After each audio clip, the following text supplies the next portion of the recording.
di existing map. Nah, kalau kalian masih kosong kan ya di sini ya. Nah, kalian klik new maps. Di sini kan seperti ini ya, blank map ini kan. Lalu kalian klik blank mapnya di sini. Jadi kita masuk project baru lah ya, seperti itu.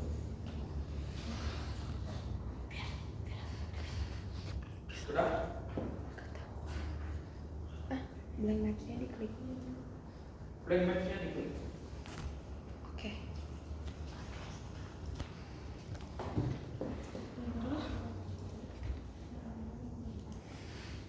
Oke, nah langkah pertama yang harus kita lakukan, kita harus setting dulu proyeksi koordinatnya, gitu ya, sesuai dengan lokasi tinjauan kita, seperti itu. Nah, karena kita di sini menggunakan data DMNAS ya, sebentar. Di sini ya, di Sumatera ya. Jadi kita harus tahu dulu datum atau koordinat di Sumatera ini berapa, gitu ya. Nah, cara settingnya kalian search UTM Indonesia ya. Ini.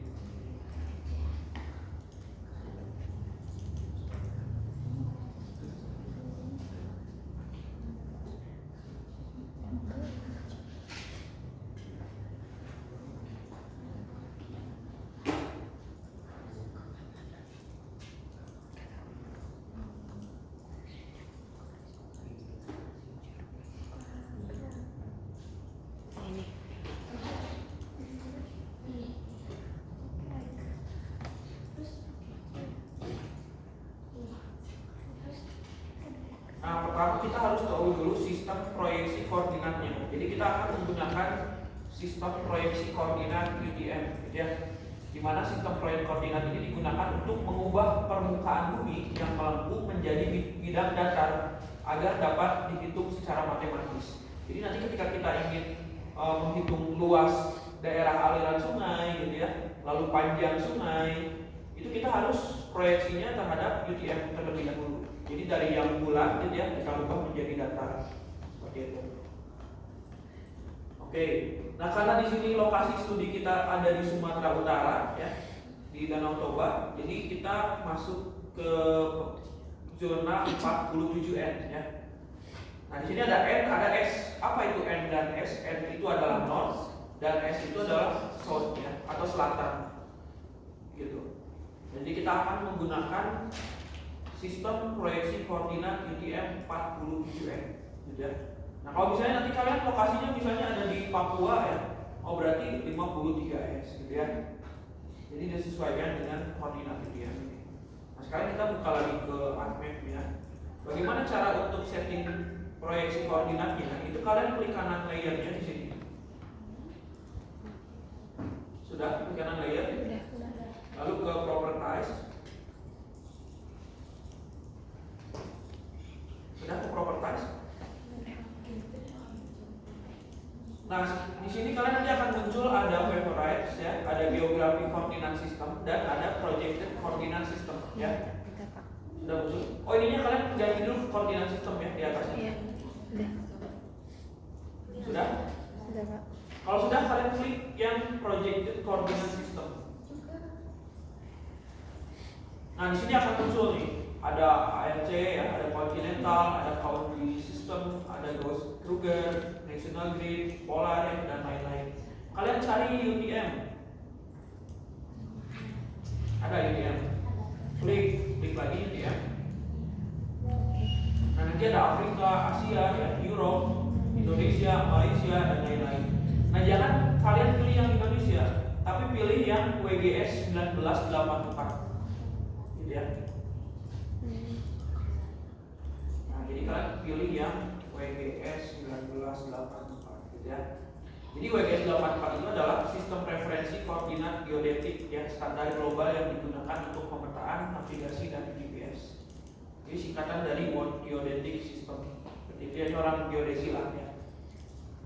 Nah, intinya kalian gunakan yang WGS 1984, lalu kalian klik plus ya. Sudah?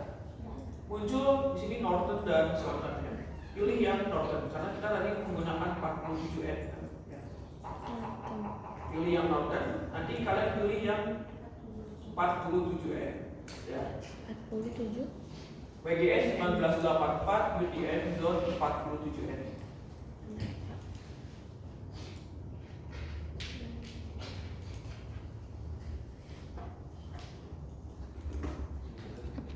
Sudah? Kalau sudah, kalian tinggal klik apply, lalu klik OK di sini.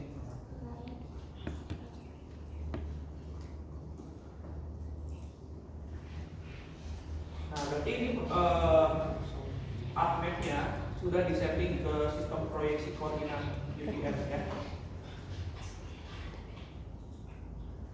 Kemarin banyak yang salah di sini di sistem proyeksinya. Jadi dasnya itu ada yang loncat ke laut ya, kemana gitu ya. Nah itu karena tidak diproyeksikan terlebih dahulu. Kalau sudah, nah sekarang kita akan menambahkan data raster atau data DEM yang sudah kita download dari Dinas gitu ya. Caranya itu pertama kalian bisa menambahkan di sini di add data. Ada add data. Nah nanti di add data kalian cari folder tadi kalian downloadnya di mana gitu ya.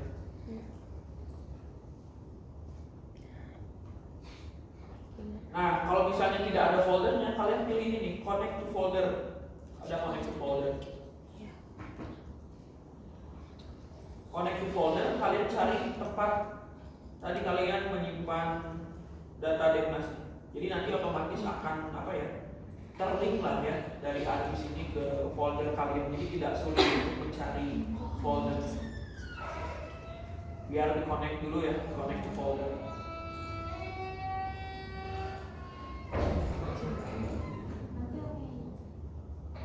Terus kalian cari tempatnya.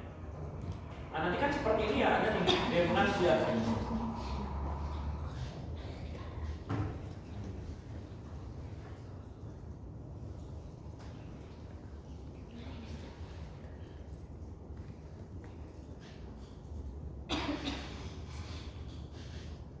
Sudah ketemu? Kalau sudah kalian tinggal di add saja nih. Jadi karena kita ingin menginput multiple files ya, kalian bisa klik CTRL gitu ya. Nah seperti ini lalu dipilih data yang ingin kalian input. Jadi kita input semua ya. Jadi ada 8, 1, 2, 3, 4, 5, 6, 7, 8.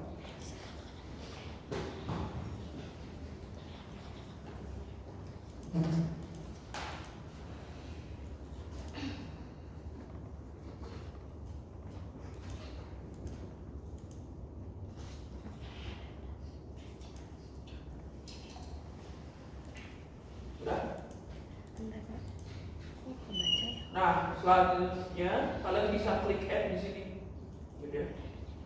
Oh ini. Otomatis dia akan terinput. Kalau muncul notif ya, unknown special reference, ini kalian oke kan saja dulu. Ya. Itu diklik. Kalau pyramid muncul piramid kayak gitu, di yes kan saja ya.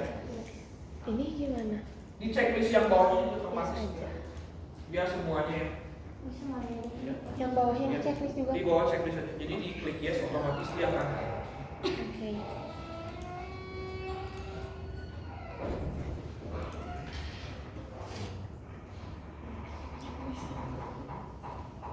Klik oke. Di nggak usah di checklist ya Pak? Langsung di oke. Nah. Biasanya awal-awal gitu. Lucu ya, kayak puzzle. Yuk. Emang kayak gitu, tapi beda sama saya jumlahnya ya 1, 2, 3, 4, 5, 6, 7, 8. Nah ini nih ada yang salah, ini download sebelah sini ya. Yang itu ya harusnya ya. Yang atas nggak usah tuh. Ada yang beda kayaknya.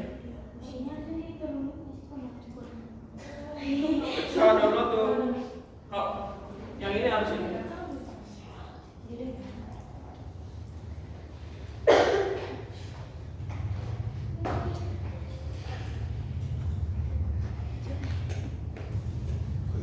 Download satu lagi yang kurang satu ya.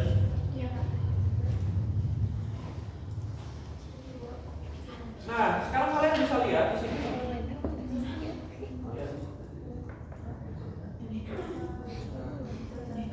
Ini saya bisa. Iya, iya. Baik. Ini coba.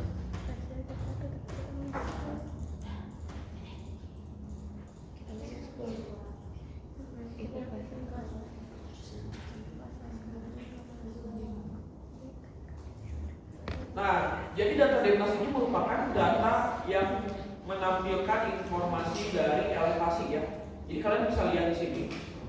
Ini contoh yang saya checklist ya. Saya nonaktifkan semuanya, salah satu saja. Jadi di Demnas ini kalian bisa lihat ada height dan low ya. Jadi height-nya ini merupakan elevasi tertinggi yang ada dalam satu kotak ini. Lalu yang low-nya itu adalah elevasi yang paling rendah pada data Demnas satu kotak Demnas ini ya. Seperti itu. Kenapa di sini minus 10? Artinya itu ada laut di sini ya. Ada data permukaan dasar laut, makanya dia minus di sini. Nah, yang 1000 ini biasanya dataran tinggi ya, bisa bukit gitu ya. Bisa gunung misalnya seperti itu.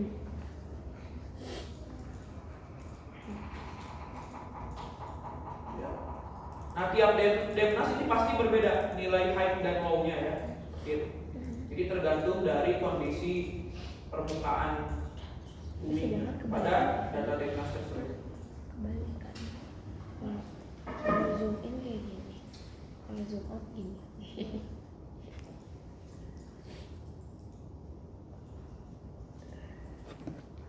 Oke, sudah semuanya? Udah Pak.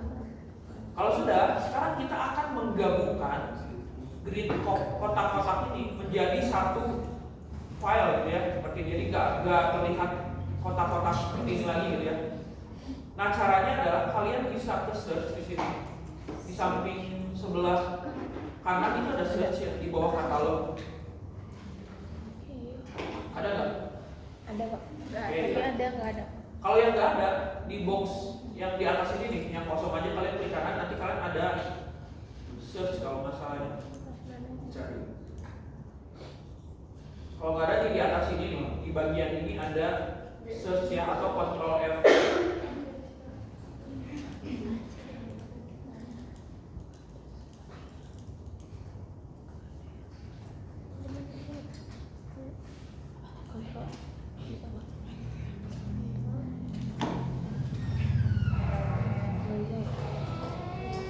Sudah ketemu search? Nah, di search ini itu ada semacam apa ya, fitur-fitur lah ya untuk pengolahan data-data yang ada di ArcGIS. Coba kalian klik di sini ada maps ya. Kalau di maps ini nanti ada map, ada upload ya dan lain-lain. Lalu kalian klik data. Di sini ada layer, ada fitur data ya, ada raster data, geodatabase gitu ya, table dan lain-lain. Nah, lalu di tools nih. Di tools ini ada 3D analysis tool ya, ada conversion tool dan lain-lain banyak di sini. Jadi kita akan menggunakan tools untuk mengolah data raster, data vektor dan lain-lainnya seperti itu.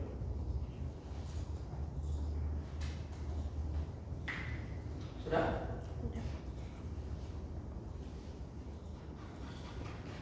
Kalau sudah, kalian cari ketik ya, mosaic to new raster.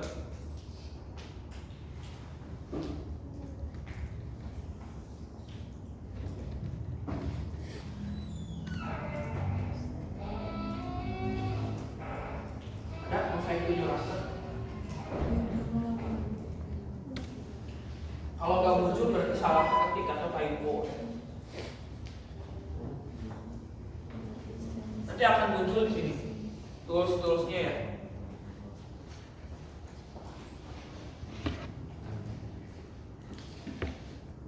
Oke. Nah, sebelum kita menggunakan tool mosaik, sekarang kita klik salah satu Demnasnya di sini. Misalnya ini yang paling atas ya. Klik kanan. Klik kanan lalu ke properties. Nah, kalian klik source di sini. Ada source. Nah, di source ini dia menampilkan informasi informasi tentang data diagnostika ya. Misalnya di sini Klik kanan. column and rows-nya ada 3333 gitu ya. Jadi kalau satu kotak ini itu ada 3333 pixel ya. Kolom dan baris seperti itu kalau di zoom. Number of band-nya 1 dan cell size di sini ada ya, X dan Y.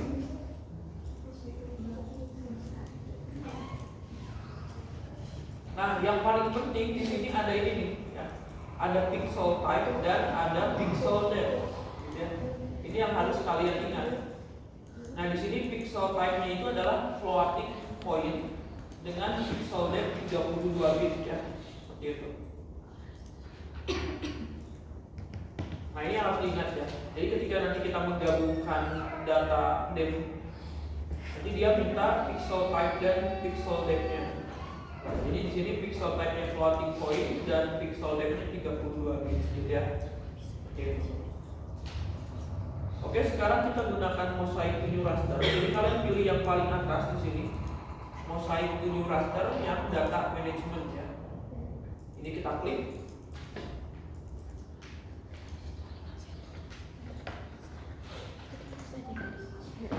Sudah diklik mosaiknya? Udah, Pak. Kalau sudah diklik, nah sekarang kita bisa lihat yang diminta oleh mosaic to new raster itu adalah input rasternya. Raster yang ingin digabungnya apa saja gitu ya, seperti itu. Lalu ke bawahnya itu ada output location-nya, tempat penyimpanannya di mana. Lalu ada raster dataset name with extension. Nanti ini penamaannya. Ada spatial reference, ada pixel type dan juga ada number of band ya. Dan juga mosaic operatornya dan mosaic color mode-nya. Seperti itu. Nah, sekarang kita akan input rasternya. Jadi kalian bisa klik di sini, klik panah bawah. Jadi kalian bisa input satu-satu atau cara cepatnya kalian bisa select di sini di layernya yang kita pilih dulu di sini. Kita blok semua. Lalu kalian drag ke sini ke kotak ini. Otomatis dia terisi. Sambil pencet kontrol.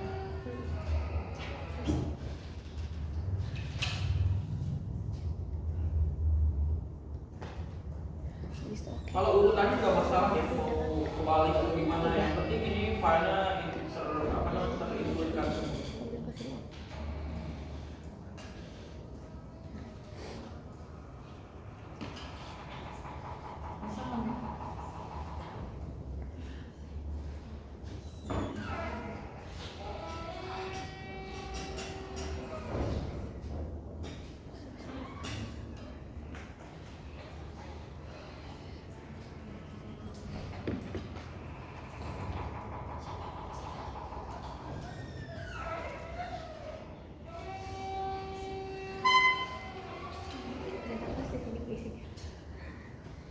Sudah?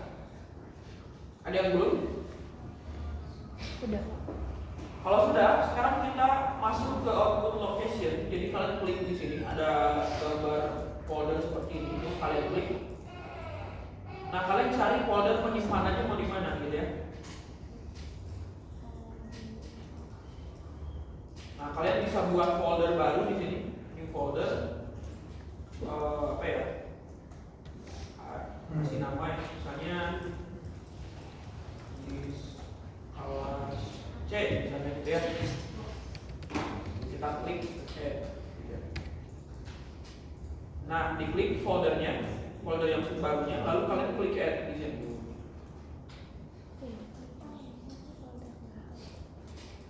Otomatis di sini untuk output location-nya C ya. Terus yang teknik sipilan, Aptek 2026. Nama foldernya tadi GIS kelas ya.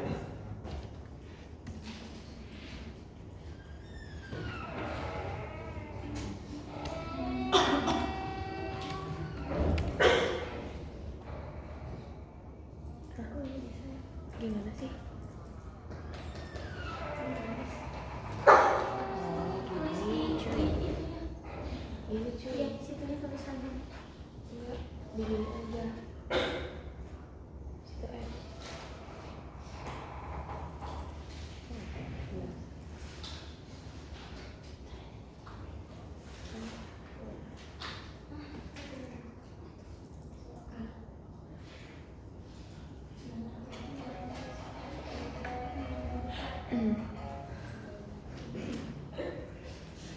Oke ya, jadi kalau kalian lihat di sini ada warna bulat hijau seperti ini, itu artinya wajib diisi gitu ya, tidak boleh kosong. Kalau kosong dia error artinya. Nah sekarang kalian untuk raster dataset and with extensionnya, karena di sini formatnya .div ya, format rasternya .div, jadi kita di sini beri namanya .div juga. Cuma kita beri nama misalnya merge gitu ya, atau dem gabung .div seperti itu. Nah ini nggak boleh dikasih spasi ya, nggak boleh dikasih spasi. Kalau dikasih spasi error. Bisa kalian ganti misalnya kasih garis bawah gitu ya, underscore seperti itu. Di sini saya kasih nama dem gabung.div. Pokoknya tidak boleh ada spasi. Untuk spasial reference-nya ini kita kosongkan saja. Nanti kita akan setting setelah kita gabung. Nah selanjutnya untuk pixel type tadi kita sudah cek ya bahwa Demnas ini dia floating point 32 bit. Jadi kita ganti ke 32 bit float.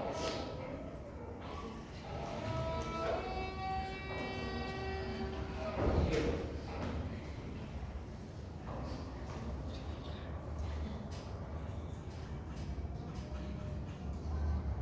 Sudah? Kalau sudah, nah number of band ya, ini yang terakhir yang wajib kalian isi. Number of bandnya ini isi dengan angka 1. Kenapa 1? Agar dia menjadi satu file, gitu ya, satu file raster. Yang tadinya terdiri dari 8 file raster menjadi satu band. Ya.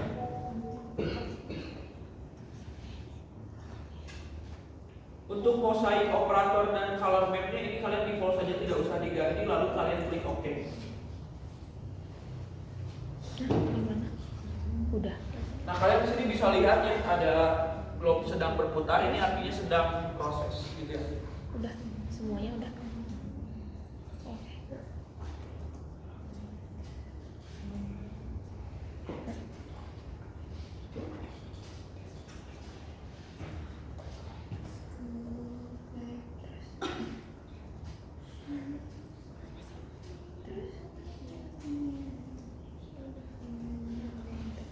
Ada yang sudah selesai?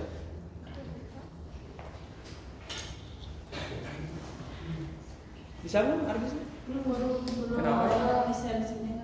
Coba nanti dicek ke temennya yang udah bisa ya. Minta tolong. Nah, ini hasil mosaic 7 raster, jadi dia sudah tergabung. Kalau aku nggak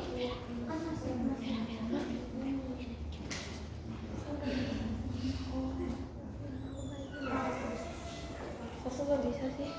Tapi gimana ya?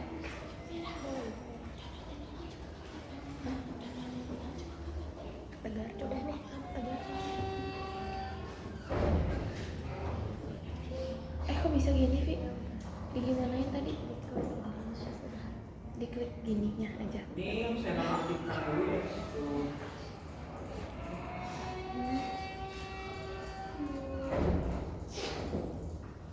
Ya, jadi ini sudah tergabung jadi satu file. Ini kita hapus saja demnasnya karena sudah tidak perlu lagi. Gitu ya. Sebentar.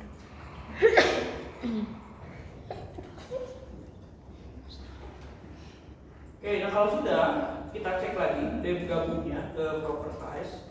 Demnasnya apa saja? Nah di source-nya ini dia kalau kita scroll ke bawah ya, spatial reference-nya itu masih undefined. Artinya raster kita ini belum diberikan proyeksinya, gitu ya, proyeksi koordinatnya. Jadi belum sesuai dengan kondisi di lapangan.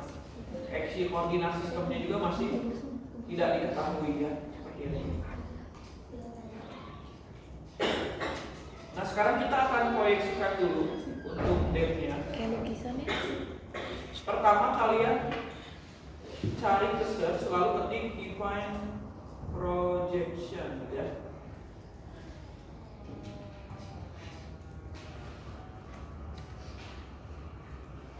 Ada define projection.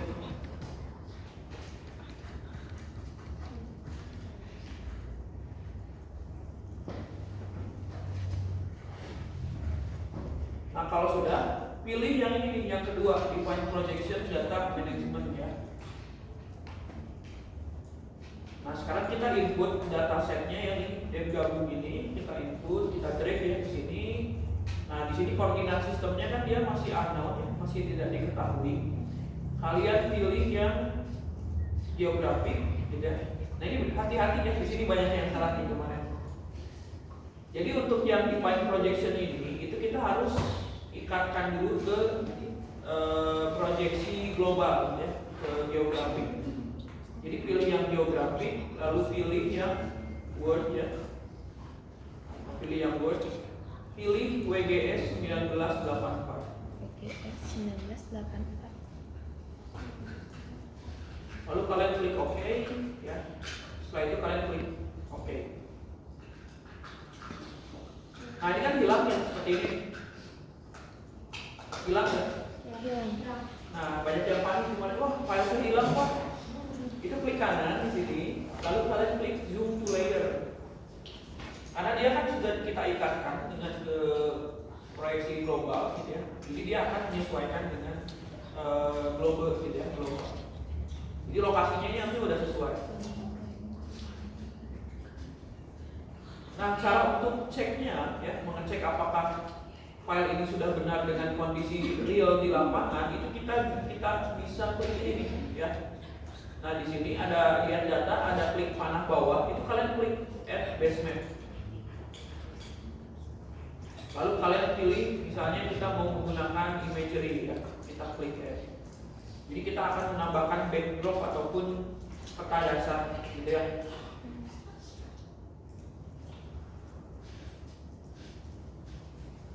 Nah ini sudah benar berarti ya, sudah ada di Danau Toba. Berarti lokasinya sudah benar. Kalau kalian misalnya aktifkan base map-nya, filenya ada di laut, berarti masih salah tuh, ya.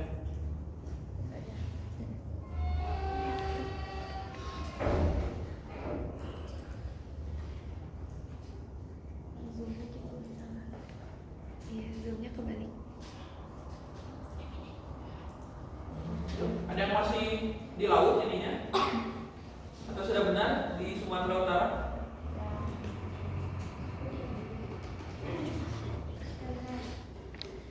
Ya. Nah, biasanya kalau yang orang-orang sukanya estetik ya, biasanya kita bisa rubah warnanya gitu ya. Saya pingin estetik gitu ya, pingin warnanya jangan black and white gitu ya. Saya nggak suka hitam putih. Itu kalian bisa di sini digantinya, klik kanan dan gabungnya, lalu ke properties, nah, lalu ke simbologi ya.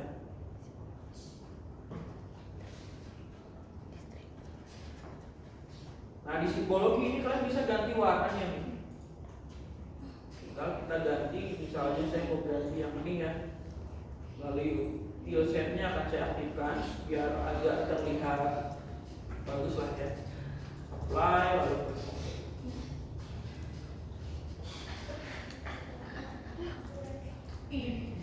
lucu kan?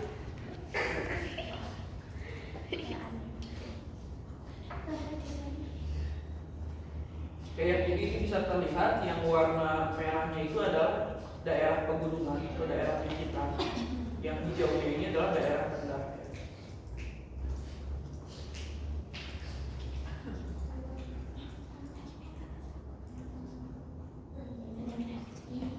Lihat.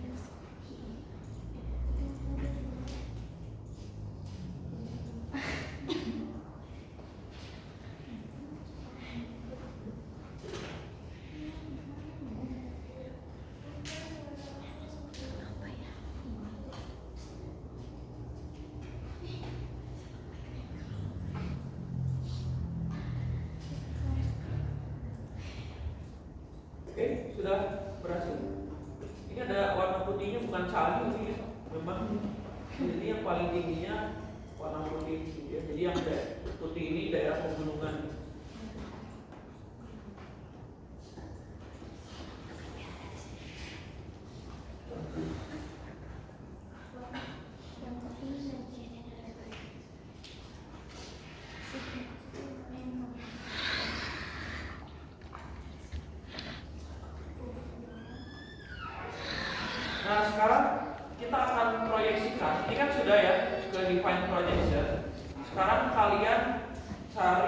project Ke search. cluster gitu ya. Jadi kita akan ikatkan ke koordinat UTM. Tadi kan kita sudah ikat ke global, sekarang kita ikat ke UTM ya, agar nantinya bisa dikalkulat panjang, luasan dan lain-lain gitu ya. Nah kalau sudah project cluster ini kalian klik yang project cluster ini di atas.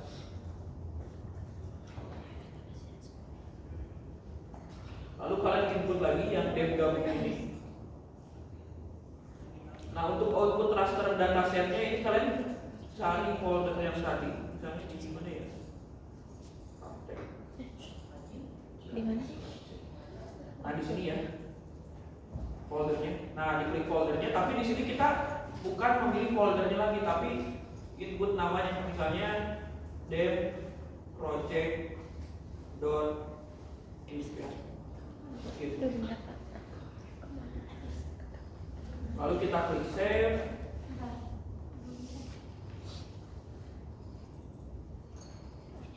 Untuk output koordinat sistemnya, nah ini ya, output koordinat sistemnya kalian cari di projected, hati-hati di sini ya. Nah untuk yang project cluster ini pilih yang UTM projected, lalu kalian cari UTM ke WGS 1984 Northern dan 47N. Nah kalau kalian misalnya ingin biar ada di favorit gitu ya, biar tidak susah lagi nyarinya, kalian bisa klik yang 47N, lalu kalian di sini bisa klik yang bintang di sini ya, jadi dia masuk ke favorit.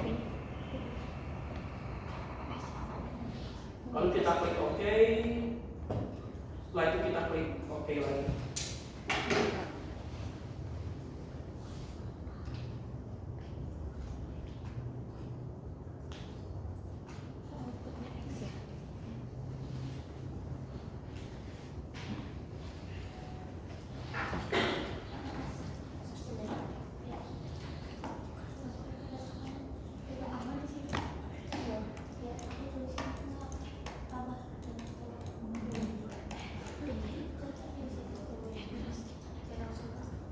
Di mana ini?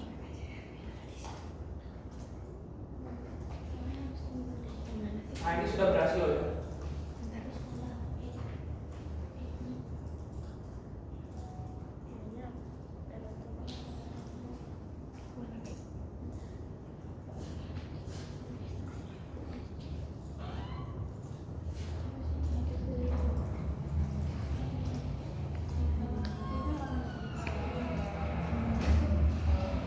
Nah kemarin waktu sama Pak Hanafi kan kalian generate ini ya, kontur gitu.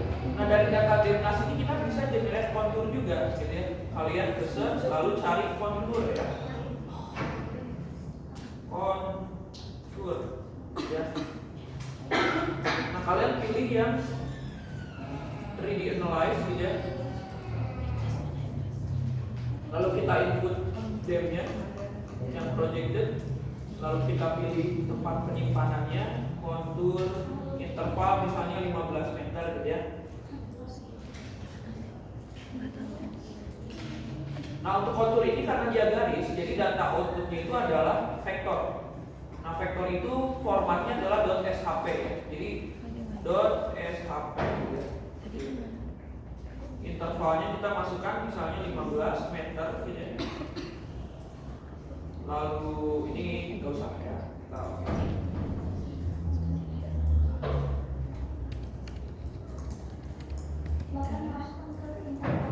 15. Bebas sih, sesuai dengan kebutuhan kita, mau per 30 meter, mau per 50 meter, mau per 100 meter. Itu sesuai dengan ya, klik OK. Mana?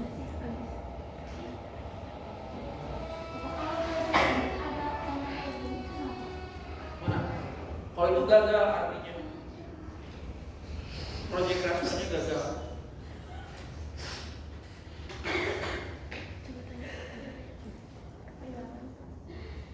Nah ini konturnya sudah berhasil nih. Biasanya yang bikin lemot itu ini nih base mapnya, jadi biasanya saya matikan terus ini juga. Nah ini kita bisa lihat konturnya nih ya.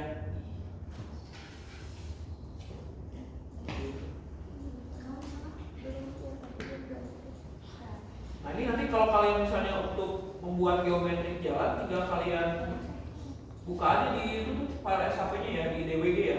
Di apa? Di Civil 3D. Beres gitu kan ya.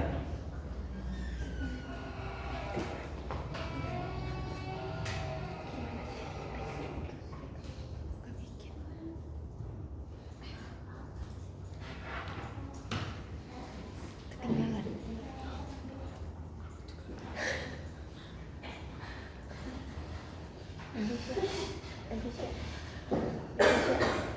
Oke, ada pertanyaan dulu sampai di sini. Bentar, Pak. Bapak ketinggalan yang project clusternya. Kenapa? Ketinggalan. Ketinggalan di mana? Dari project cluster. Oh, dari define project. Yang project cluster. Define project. Nah, di define project itu kan pilihan ini ya, data management ya. Nah, ini kan tinggal kita input yang dem gabung ini. Sini kan. Nah, ini masih unknown atau sudah ada GCS WGS 84? Project. Kalau masih unknown, jadi kalian setting dulu ke WGS 1984.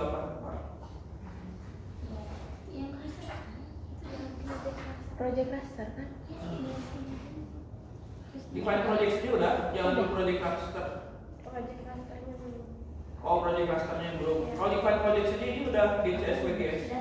Oh, berarti udah beres. Nah, kalau ada tanda seru gini berarti sudah ya. Sudah proyek ini udah. Kalau yang define projection, project cluster, ini project cluster. Nah, ini kita input dan projection ya. Dia gabung nih. Nah, ini kan udah ya input koordinasi tempatnya GCS WGS kan. Dipastikan ya sudah bukan lagi unknown. Kalau di sini unknown itu harus di define projection dulu ya. Jangan langsung ke project cluster. Nanti ini salah pesanannya. Output rasternya ini nih. Kalian cari folder penyimpanannya mau di mana gitu ya. Saya misalnya mau nyimpan di folder GIS kelas C gitu ya. Nah, kalian beri nama then project, jangan kasih spasi ya, ingat ya. Ya di situ dia sensitif. Then project Steve gitu ya. Nah, ini kenapa saya ada tanda silang seperti ini karena namanya sama gitu ya. Ada yang sama. Jadi then project 1 gitu. Output koordinat sistemnya ini kalian pilih yang ini di sampingnya ya. Lalu kalian cari WGS 1984 UTM zone 47N itu ada di projected ya, projected. Lalu kalian pilih UTM, lalu WGS 1984 Norton ya, dan cari 47N. Dah sampai di sini. Kalau yang error proses di sini kemungkinan pas memberikan nama itu ada spasi atau apa ya? Ini kan yang save, ini yang save.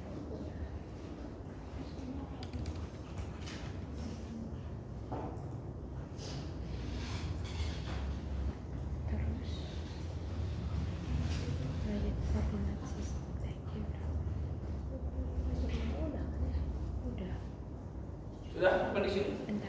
Kalau sudah silakan kalian klik OK di sini. Kalau muncul di samping bawah pojok kiri bawahnya ada X, berarti itu gagal prosesnya.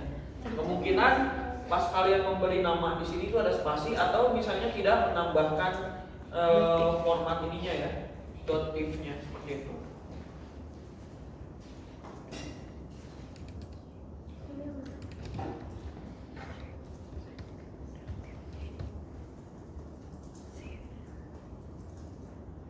Terus yang output koordinatnya mana? Oh, ini.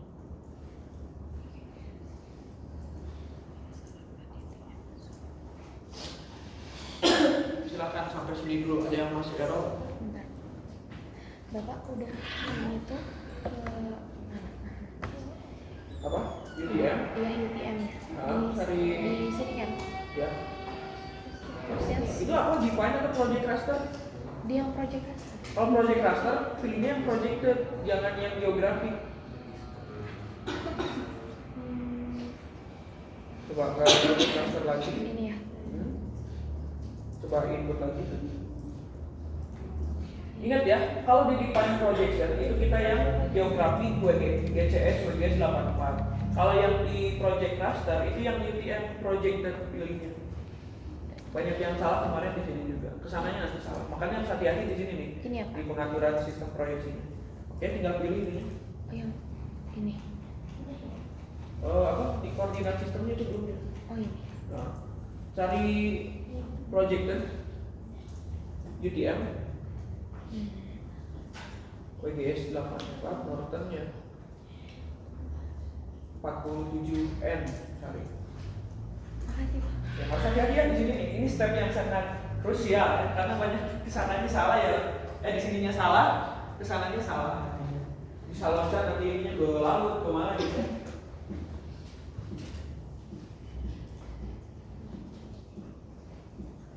Di oke aja Pak. Oke aja. Coba. Udah.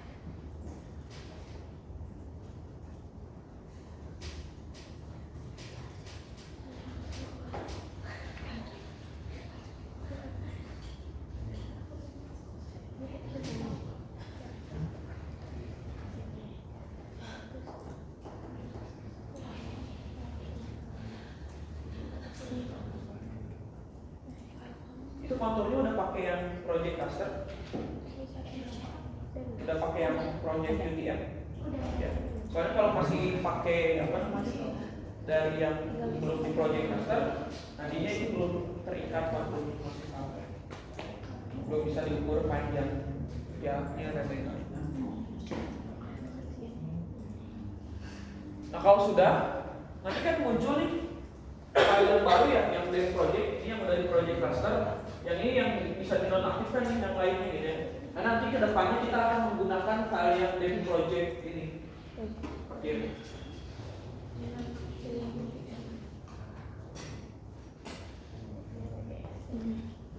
Gitu ya, cara bikin kontur tadi seperti itu.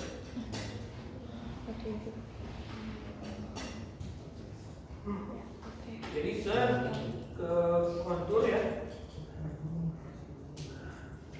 Saya nonaktifkan dulu yang ini.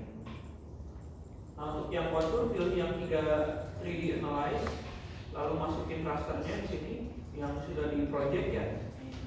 Pilih filenya. Nah, karena ini dia vektor, jadi kita buat kontur 15 meter misalnya ya, kita buat 15 meter dot shp.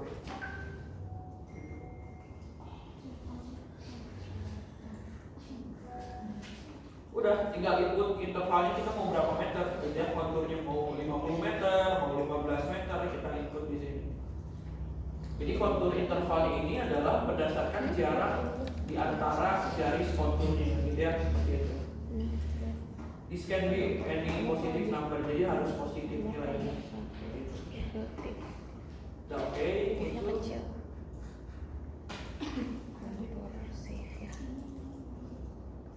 Kontur interval. Oke, nah sekarang kita mau mencari misalnya nilai kemiringan lahannya gitu ya. Dari data DNAS ini kalian cari ke search lalu klik slope gitu ya. Ke slope ya, slope ya. Bahasa Sundanya slope. Bentar. Nah, slope ini klik yang ini nih, yang 3D analyze gitu ya. Input lagi rasternya dari dem project, lalu kita beri nama di sini. Nah, untuk slope itu dia raster outputnya, jadi .diff ya, bukan vektor. Slope .diff. Lalu untuk measurementnya yang kita bisa sesuaikan mau derajat kemiringannya atau mau persen gitu ya. Kalau mau persen berarti kita gunakan persen rise. Sudah, tinggal kita klik OK.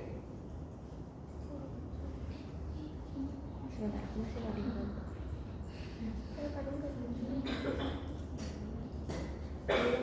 Jadi kalau kalian yang tertarik untuk analisis kelongsoran, pasti nanti kalian membuat peta ini, peta kemiringan lereng ya, slope. Nah, nanti seperti ini, peta kemiringan lereng atau slope. Ini ada kontur.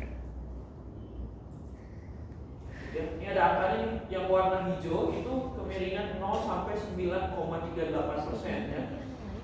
Lalu yang paling curam ini nih yang warna merah, kemiringannya itu 145 sampai 398%. Artinya di yang garis warna merah ini, ya, area warna merah ini memiliki potensi kelongsoran yang sangat tinggi, gitu ya.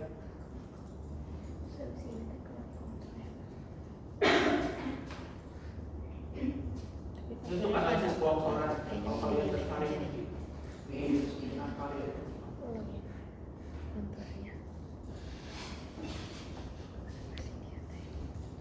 Oke, sekarang ini sudah ya. Oke, sekarang kita ke resample. Kalian cari resample sini. Resample ya.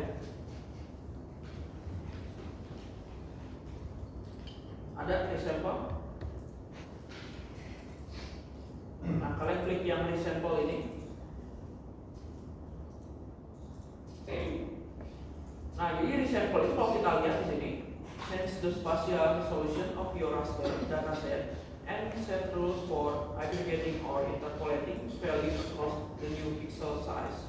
Ya, artinya dia akan merubah resolusi spasial dari raster dataset kita, ya, dan juga men-setting aggregate atau nilai interpolasi dari pixel yang baru. Nah, jadi ini kita gunakan untuk meng-upscale ya, atau bisa menurunkan atau menaikkan resolusi yang nantinya dapat mengurangi kinerja dari laptop kita agar tidak terlalu berat gitu ya. Karena saya sadar laptop saya tidak terlalu bagus yang ini gitu ya. Jadi kita downgrade agar prosesnya lebih cepat dan tidak berat ya. Jadi kalian input di sini dem project. Sudah dem project? Sudah. Nah, untuk outputnya sama, kalian pilih ke folder tadi, kita rubah ya, kita isi namanya dem. Saya akan rubah, ini resolusinya kan 8 meter ya, bisa kita lihat di sini. Di X dan Y-nya ya, 8,3 kali 8,3. Nah, jadi ini resolusi dem mas itu 8,3 kali 8,3 meter. Kita akan upscale ke 30 kali 30 meter untuk nantinya ketika proses deliniasi daerah aliran sungai tidak terlalu lama gitu ya, dan tidak terlalu berat ke laptopnya gitu, kasihan laptopnya. Nah, jadi saya akan beri nama dem 30.tif, resolusi 30 dem 30.tif. Untuk output cell size-nya ini karena opsional tidak usah kita isi. Yang penting ini X dan Y-nya kita rubah jadi 30 dan 30.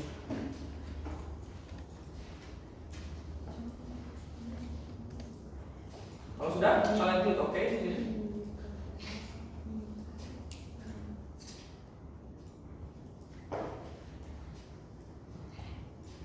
Nah, kalau sudah muncul file yang baru nih ya, yang sudah kita upscale ya, kita naikkan resolusinya dari 8 ke 30 agar nantinya proses hidrologinya tidak terlalu berat gitu ya. Kasihan laptop takut meledak ya. Oke. Biar estetik lagi, kita ganti lagi warnanya.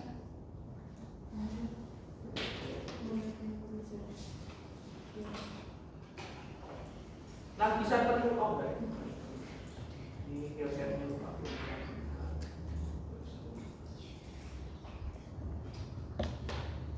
Ini sudah 30 ya. Jadi kalian bisa nonaktifkan layer yang sudah tidak digunakan ya. Jadi kita akan gunakan dem 30.tif.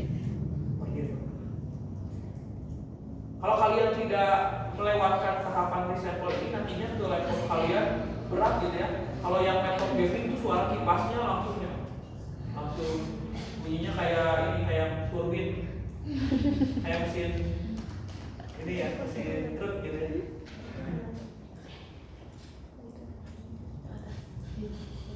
Oke, kalau sudah, nah kalian search lagi, cari field.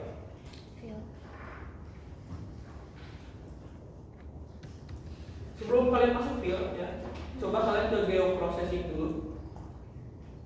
Ke geoprocessing, sudah. Lalu ke environment di sini. Ya, karena inilah crack-nya, jadi pasti ada bugnya, tapi saya temukan bagaimana solusinya. Kalian ke parallel processing di sini. Ada parallel processing. Lalu untuk parallel processing faktornya kalian isi dengan 0. Lalu kita klik OK.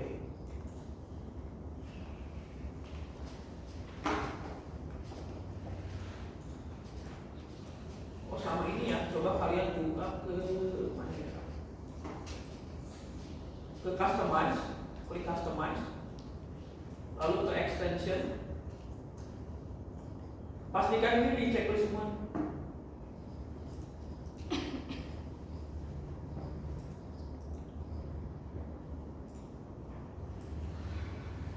Kalau sudah, klik close gitu ya. Sekarang kita lanjut lagi ke field. Nah, di sini kalian cari yang field spatial analysis ya. Apa itu field? Jadi field itu adalah field sink in a surface raster to remove a small imperfection in the data ya. Jadi dia untuk mengisi semacam apa ya, void ya atau kekosongan di data raster kita ya, untuk dan juga untuk menghilangkan apa ya, ada kesalahan kecil lah ya di data tersebut. Jadi ini wajib di fill seperti itu. Nah, ini kita input DEM30. Untuk output surface rasternya seperti biasa, kita ke penyimpanan, kita beri nama field.tif, lalu kita klik OK.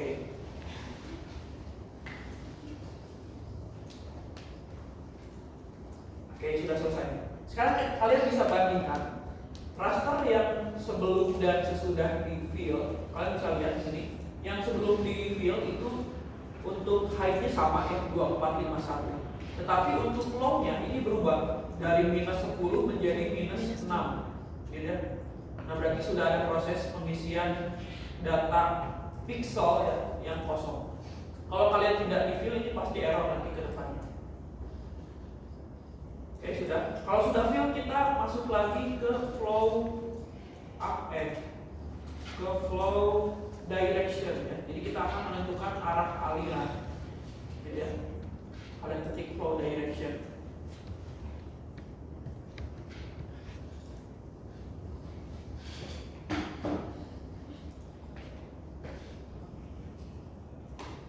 Nah, jadi flow direction ini adalah membuat raster untuk arah aliran ya dari masing-masing sel ya.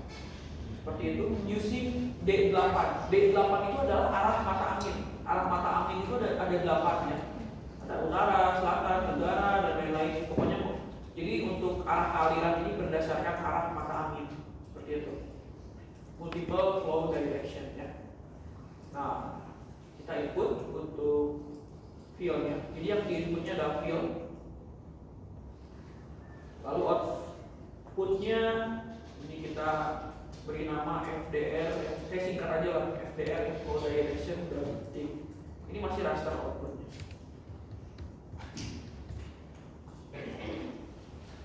Nah, di sini kalian bisa milih ya sebenarnya metodenya. Untuk flow direction bisa menggunakan D8, bisa MFD, bisa menggunakan DSF. Di sini kita menggunakan D8. Lalu kita klik OK. Udah nih muncul ya arah alirannya. Wow.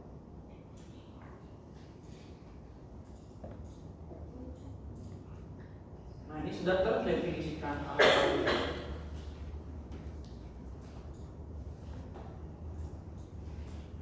Kalau sudah, sekarang kita ke search lagi ke flow accumulation ya. Flow accumulation. Nah, kita input flow accumulation, flow direction-nya ya. Lalu outputnya sama seperti biasa, kita beri nama, kalau saya akan singkat juga jadi facc.tif.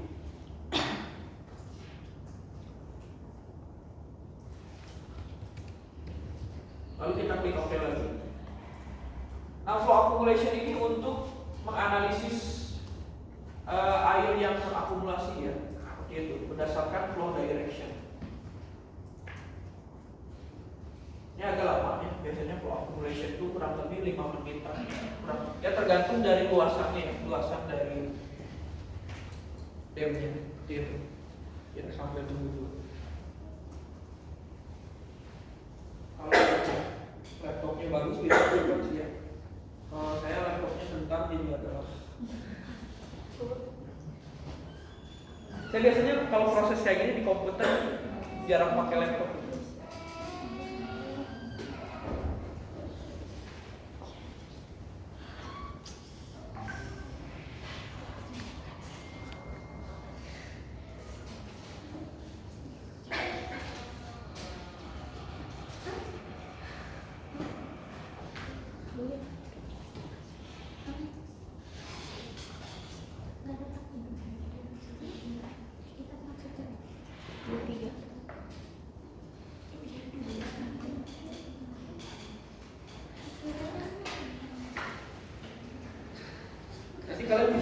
asistensi ke asisten ya, ada Januar, terus ada Meliana, kalau ke Resti juga boleh silakan.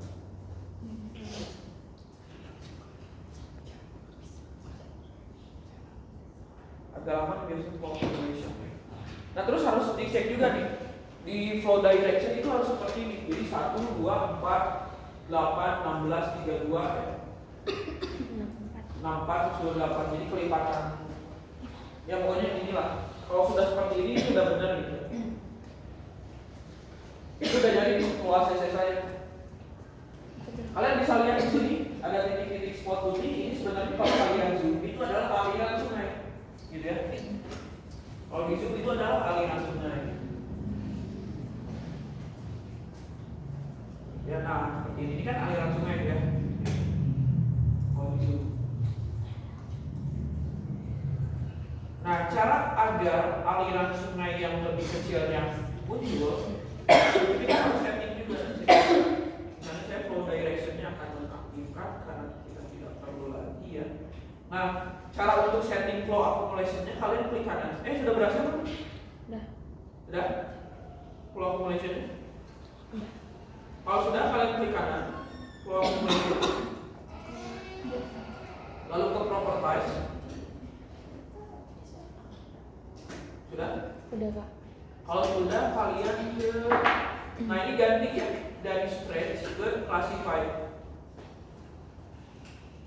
Sudah? Nah kalau sudah kalian ganti kelasnya dari 5 ke 2. Sudah? Lalu klik classify. Nah akan muncul seperti ini ya, ada 2 garis, ada batas bawah dan juga ada batas atas. Yang batas bawah kalian geser garisnya ya ke mendekati angka 0, tapi jangan terlalu ke angka 0 gitu ya. Inilah ya. Lalu kita klik OK.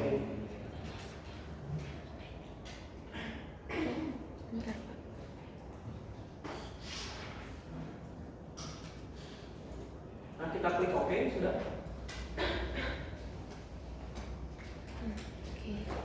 Kalau sudah di sini ganti warnanya nih, ada warna hitam dan warna putih. Yang warna hitam ini kita ganti menjadi no colors. Diklik ya warna simbolnya. Lalu yang warna putih di bawah ini kita ganti menjadi warna biru. Lalu kita klik apply, lalu OK, sudah muncul nih ya sungai-sungainya nih.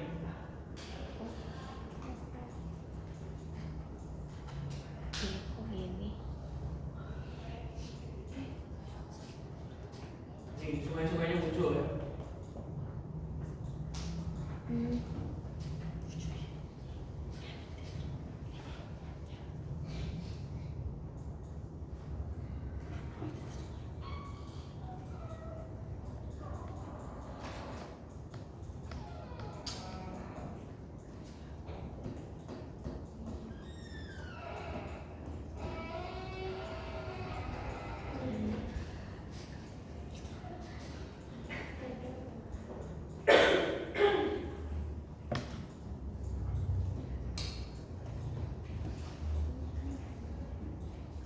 Oke, ada pertanyaan dulu sampai di sini, silakan.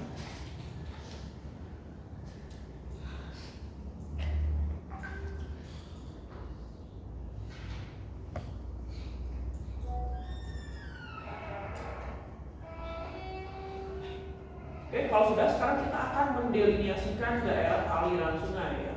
Jadi untuk mendeliniasikan daerah aliran sungai itu kita perlu data flow accumulation ini ya. Data jaringan sungainya dan juga titik outletnya gitu ya.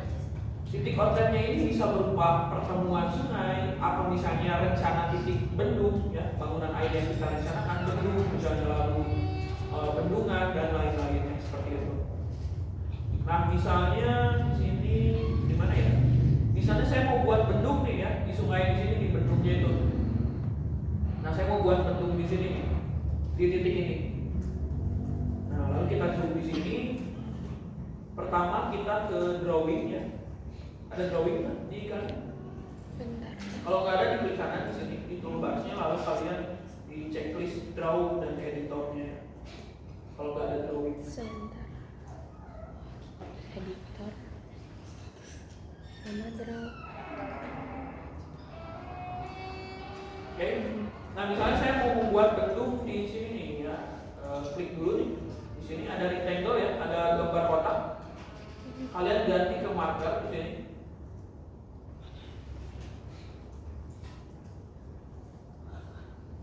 Ke marker. Lalu misalnya kalian tempatkan rencana bentuknya misalnya di sini nih. Harus masuk ke dalam flow accumulation-nya ya, garis raster flow accumulation-nya. Di sini saya titikkan. Seperti ini muncul nih titik warna hijau ya. Iya. Setelah itu kalian ke drawing, lalu convert graphic to features. Bentar, convert graphic. Ya, muncul di sini. Untuk convertnya point grafik ya, selectednya udah satu. Nah, di sini kita pilih outputnya ya.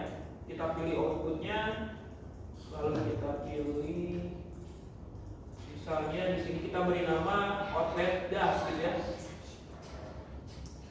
Outlet dash.shp gitu ya. Nah, karena ini titik, artinya dia data vektor. Jadi .shp ya. Seperti itu.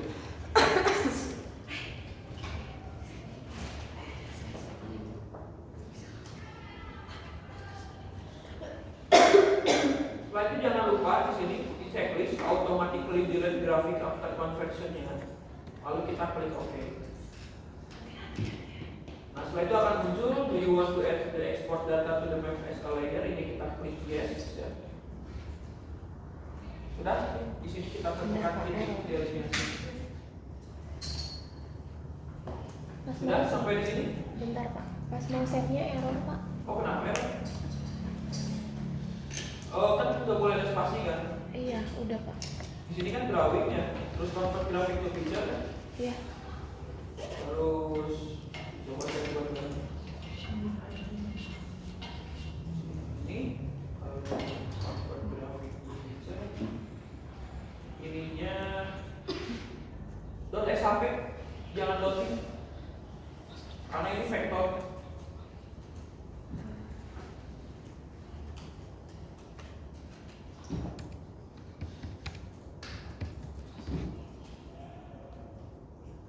Masih error.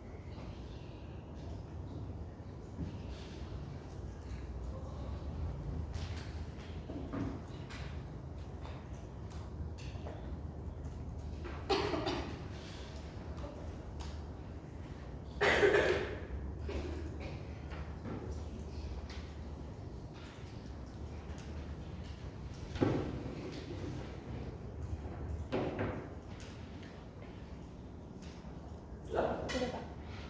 Sudah, diklik OK. Nah, ini juga sama ya, diklik automatically delete graphic after conversion. Lalu diklik OK. Sudah berhasil.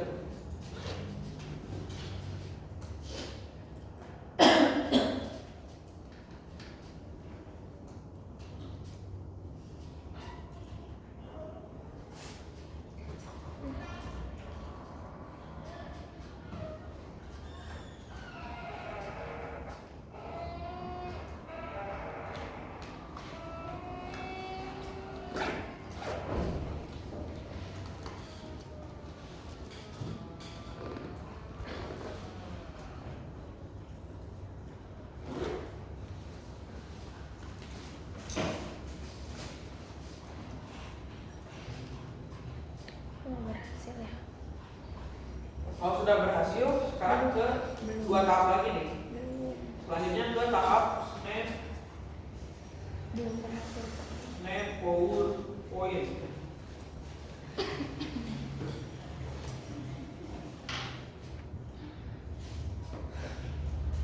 Belum berhasil.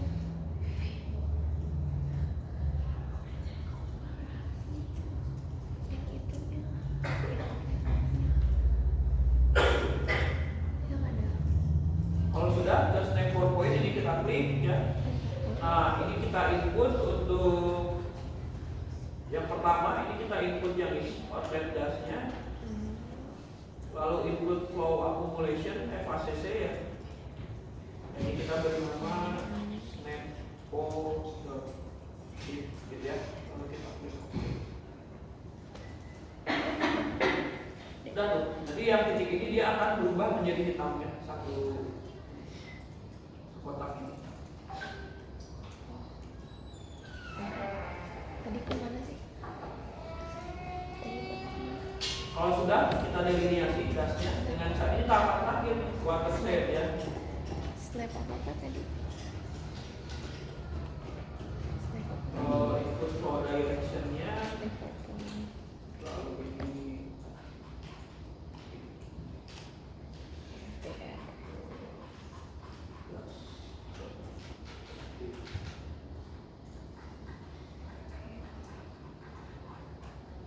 udah nih kebentuk dasnya ya. Nah sampai sini nanti kalian PBA juga sama nanti kan, seperti ini.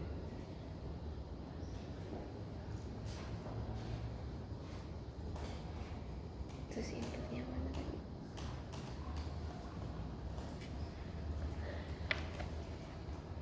Tadi inputnya yang mana sih?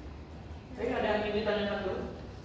Ada yang ketinggalan? Aku Pak, ketinggalan Pak. Banyak ya? Kalian tuh bisa cek video yang saya share, itu kan saya buat tutorial juga yang ada linknya tuh. Nah bisa dicek di link tersebut. Kalau ketinggalan, ini kita ubah dulu.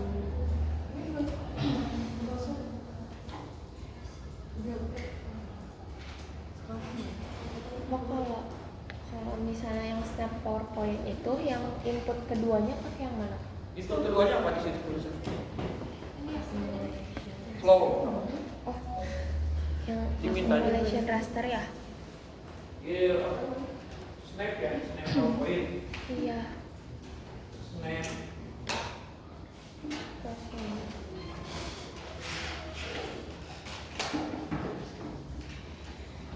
Yang kedua ini yang PowerPoint build atau yang ini input accumulation. Yang input accumulation. Accumulation ini yang FACC, F. flow accumulation. Oke.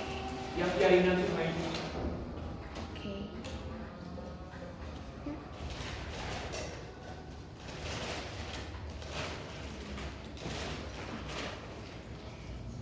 Di situ oke ya.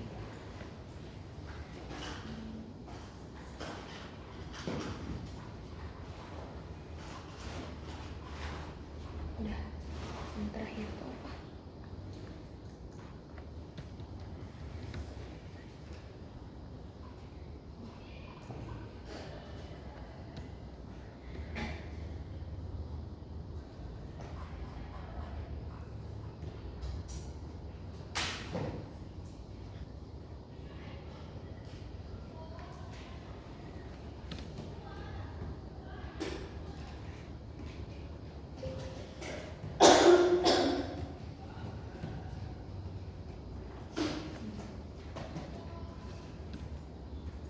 Sudah bisa step.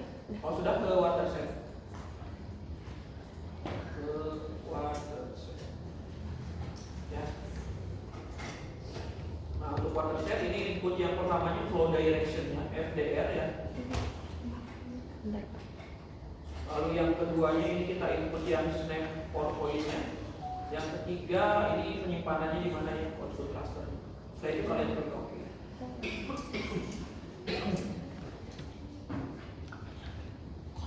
Bayang ya nanti ujian banyak ini. Iya Pak. Iya Pak, request. Kemarin ada dua aplikasi, ini ArcGIS. Belum, ini kayaknya nggak akan tunggu ya kalau sampai ke layouting peta. Jadi layouting peta pertemuan selanjutnya sama HKMS. Kok nggak bisa sih? Kok nggak bisa search ya? Kok nggak bisa search?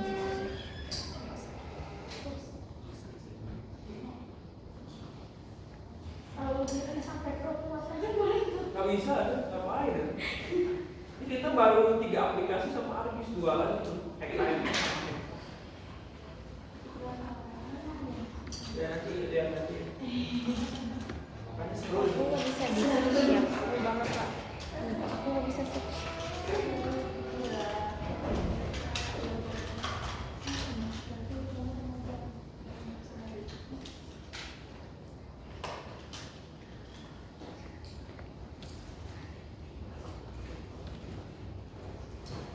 Watershed apa? Hah? Watershed. Watershed. Tapi nggak bisa Pak.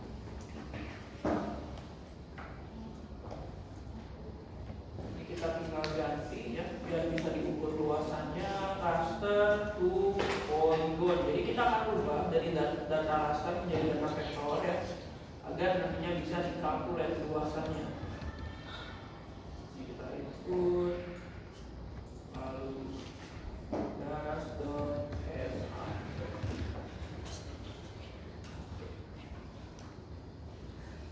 Udah ini ya, tinggal kita nyalain basement, ini kita nonaktifkan tolong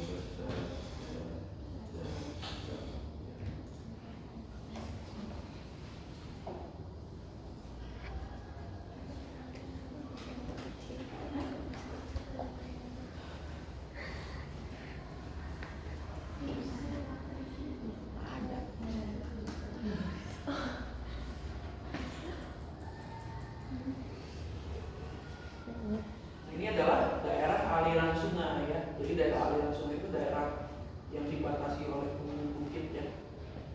Jadi kita nggak usah survei ke lapangan gitu ya kalau mau buat peta das gitu, getigir gitu ya, gimana pakai GPS. Ada aplikasi GIS itu jadi mempermudah hidup ya. Tapi kalau kalian seneng yang sulit-sulit gitu ya, hidup seperti Larry, kalian survei ke lapangan gitu.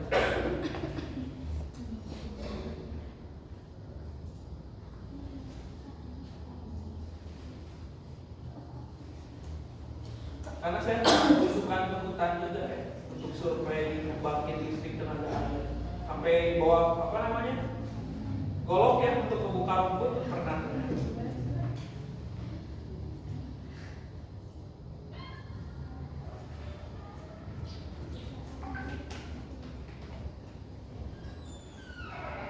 Udah bisa buat dasar? Belum bisa Pak. Kenapa? Nggak muncul. Gak muncul. Watershed-nya. Itu udah tinggal di watershed. Udah tapi nggak muncul di sini watershed-nya. Ini salah tipu tuh. Salah ketik. Bukan SHADE tapi SHED. SHED. Tapi nggak ada. Gak pakai S.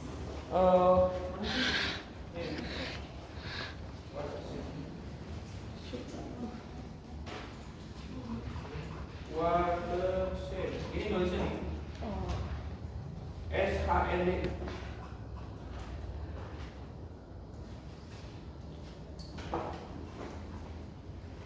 Yang di input yang mana Pak? Watershed itu yang pertama inputnya adalah flow direction ya. Flow direction berarti FDR. Yang keduanya ras. Lalu yang bawahnya Raster core ya? point-nya ya, snap core point-nya. Terus yang terakhir pemberian namanya.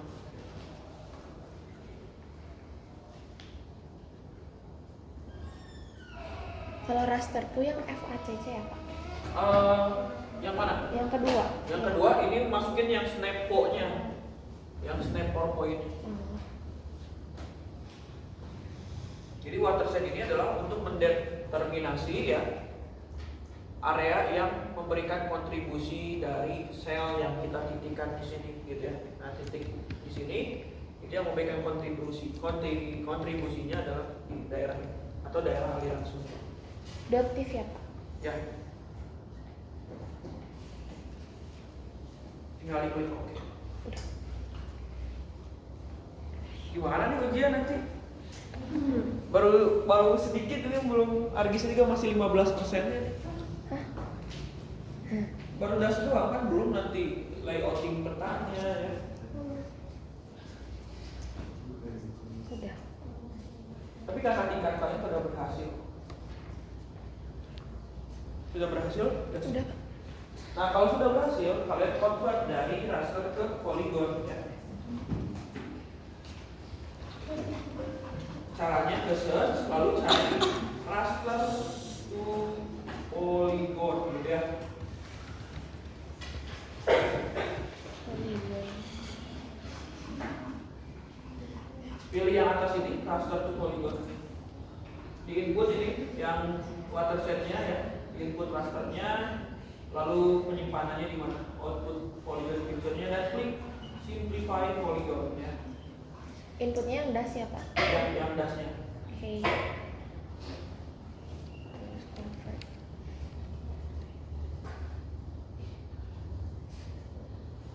Kalau sudah nanti akan muncul.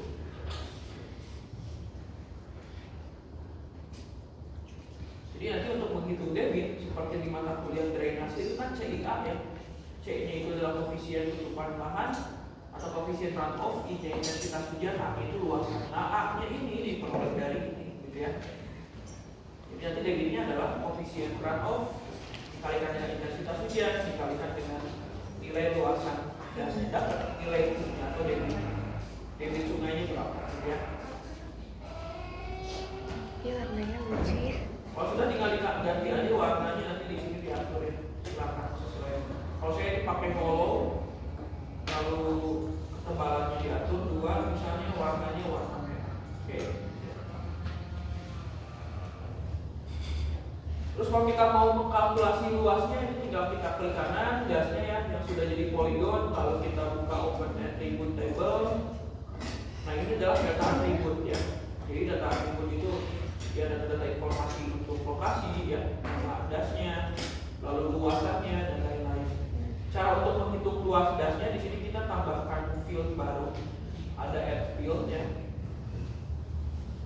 Ada add field, lalu kita masukkan di sini luas das. Tidak boleh dikasih spasi juga. Type-nya ini kita ganti ke float, gitu ya. Lalu kita klik OK. Nanti di sini muncul satu kolom untuk luas das. Ini kita klik kanan, lalu calculate geometry, klik yes. Misalnya kita mau dalam kilometer persegi ya, square kilometer, kita klik OK, yes, muncul luasan. Jadi luasan das ini itu adalah 89,08 km persegi. Jadi kalian gak usah ngukur ke lapangan gitu kan, wah ukur luasannya gak usah, pakai aplikasi GIS ini lebih simpel. Terus kalau kalian misalnya mau mengukur tanah gitu ya, punya warisan berapa nih luasnya, bisa pakai aplikasi ARGIS.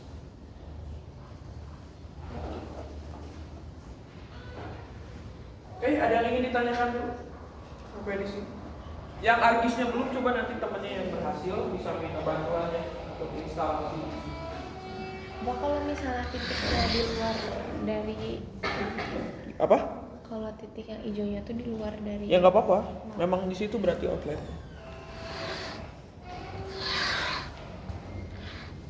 Ini masih 15%-nya dari PBA. Oke, ada yang ingin ditanyakan dulu? Kalau masih bingung terus kelewat ya, kalian bisa cek video saya yang saya share. Nanti silakan dipelajari. Kalau tidak ada karena waktunya sudah habis, saya tutup sampai di sini. Mohon maaf dan kesalahan. Assalamualaikum warahmatullahi wabarakatuh. Ya.